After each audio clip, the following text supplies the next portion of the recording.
تو جب سامنے آ گیا کہ یہ اللہ کا حکم ہے تو ہم نے اپنے آپ کو اس حکم کے حوالے کر دینا ہے بس. جو اس انداز سے زندگی گزارے گا اسے دنیا میں بھی انعام ملے گا اور آخرت میں بھی. دنیا کا انعام کیا ہے؟ فَلَنُحْيِيَنَّهُ حَيَاةً طَيِّبَةً, ہم ایسے لوگوں کو انتہائی پاکیزہ زندگی عطا کریں گے. انتہائی پاکیزہ طیب زندگی. طیب کا مفہوم بہت وسیع ہے. طیبہ کا لفظ ہے نا, طیب کا مؤنث ہے یہ لفظ. طیب کہتے ہیں وہ پاکیزہ چیز جس میں پاکیزگی کی وجہ سے اٹریکشن ہو. دیکھو ایک شخص بھنگی ہے, گندا میلا کچیلا, آپ کا گٹر بند ہے اور آپ ایک دو ہفتے سے کسی بھنگی کے انتظار میں تھے. ہمارا گٹر بند ہوا گھر کا نا, وہ لائنوں میں کچرا آیا ہوا تھا, تو میں نے اپنے دوست کو فون کیا. میں نے بھنگیوں کو بلاؤ تو وہ بس تھوڑا بہت صاف کر دیتے ہیں وہ کچرا, اس لیے کہ وہ جو سیمنٹ بجری کا کچھ کام ہوا تھا وہ بجری اس کے اندر مزدوروں نے احتیاط نہیں کی تو وہ اس میں سیمنٹ اور بجری پھنس گیا لائنوں میں, بار بار واش روم بند ہونے لگا. تو میں نے ایک دو بھنگی بلائے, وہ کام نہیں کر رہے تھے دل جمی سے, تو اپنے ایک دوست کو میں نے فون کیا. میں نے کہا کوئی خاندانی قسم کا بھنگی چاہیے. وہ کہہ رہے ہیں یار بھنگی بھی ہو اور کیا ہو, خاندانی بھی ہو, یہ کیا ہو گیا یار.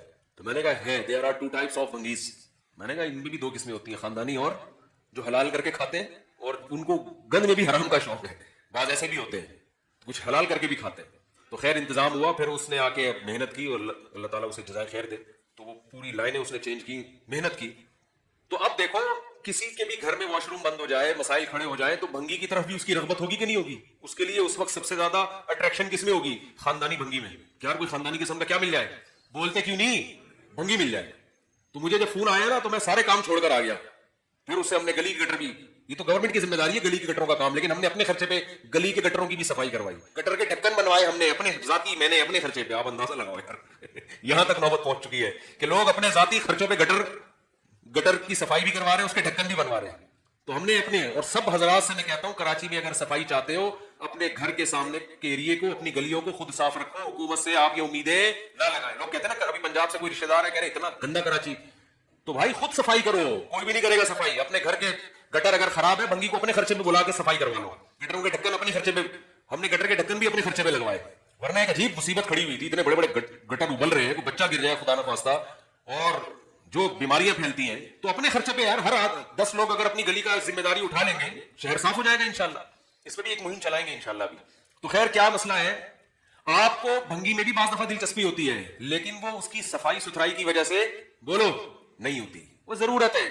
لیکن اگر کوئی صاف ستھرا ہے, نیٹ کلین ہے, بہت صفائی, جیسے ہمارے حضرت مفتی رشید احمد صاحب کو جب ہم نے پہلی دفعہ دیکھا نا, کیا اللہ نے ان کو مزاج میں نفاست, کیا خوشبو استعمال کرتے تھے, تو اس سے بھی انسان کا دل سامنے والے کی طرف مائل ہوتا ہے. یہ جو میلان ہے نا, یہ اس سامنے والے کے طیب ہونے کی وجہ سے ہے. طیب مطلب پاکیزہ ہونے کی وجہ سے بھی کوئی اچھا لگتا ہے آپ کو.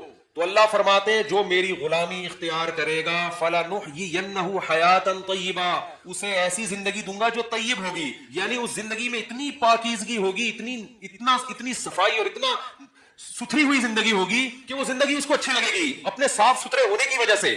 پھر اسے گناہوں کی گندگی, گناہوں کے میل کچیل, شرک کی بدبو, ان چیزوں سے, زنا, شراب اور جتنی برائیاں ہیں اخلاقی اور معاشرتی, وہ برائیوں سے اس کو نفرت ہونا شروع ہو جائے گی. جیسے ایک صاف ستھرے آدمی کو گندگی سے نفرت ہوتی ہے, گندے آدمی کو گندگی سے نفرت نہیں ہوتی.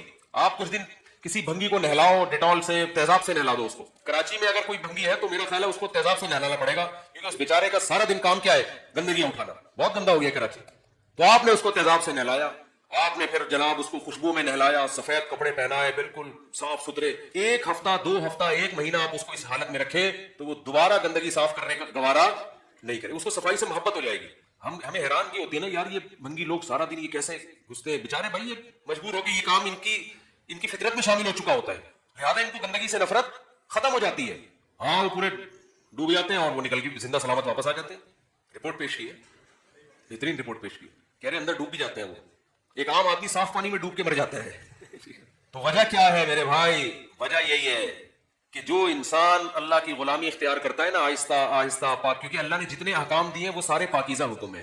صفائی ستھرائی ہے اس میں, زبان کو گندگی سے بچانا, آنکھوں کو گندگی سے بچانا, آنکھوں کو بدنظری سے بچانا, زبان کو جھوٹ غیبت سے بچانا, ہاتھوں کو حرام کمانے سے بچانا, جھوٹ بولنے سے بچنا. یہ ساری ایسی تعلیمات ہیں کہ عمل کرتے کرتے کرتے انسان اندر سے صاف ستھرا ہونا شروع ہو جاتا ہے. پھر جب اندر سے صاف ہوتا ہے تو اس کو اپنی زندگی خود محبوب ہو جاتی ہے, اس کو زندہ رہنے میں مزہ آنا شروع ہوتا ہے.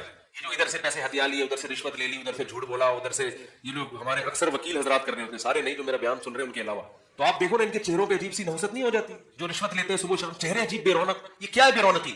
ان کو اپنے آپ سے نفرت ہونا شروع ہو جاتی ہے, ان کو اپنی زندگی بری لگنا شروع ہو جاتی ہے. یہ اعتراف نہیں کرتے لیکن یہ مطمئن نہیں ہوتے, ان کو پتا ہوتا ہے کہ ہم غلط کر رہے ہیں, لیکن وہ اتنا غلط کر چکے ہوتے ہیں اب صحیح نہیں ہوتا ان سے. پھر چہروں کی رونقیں ختم, زندگی میں سکون ختم. تو جب انسان اپنے کردار کو اچھا کر لے, اللہ کی غلامی اختیار کر لیتا ہے, کیونکہ اللہ کی غلامی نہ کرنا خود ایک بہت بڑی گندگی ہے کہ جس نے پیدا کیا اس کو کیسے بھول جائے بھائی. تو انسان کا ضمیر مطمئن, جیسے صاف ستھرا ہونے سے انسان کو خوشی ہوتی ہے نا, ایسے ہی گناہوں سے توبہ کرنے سے بھی انسان کو خوشی ہوتی ہے.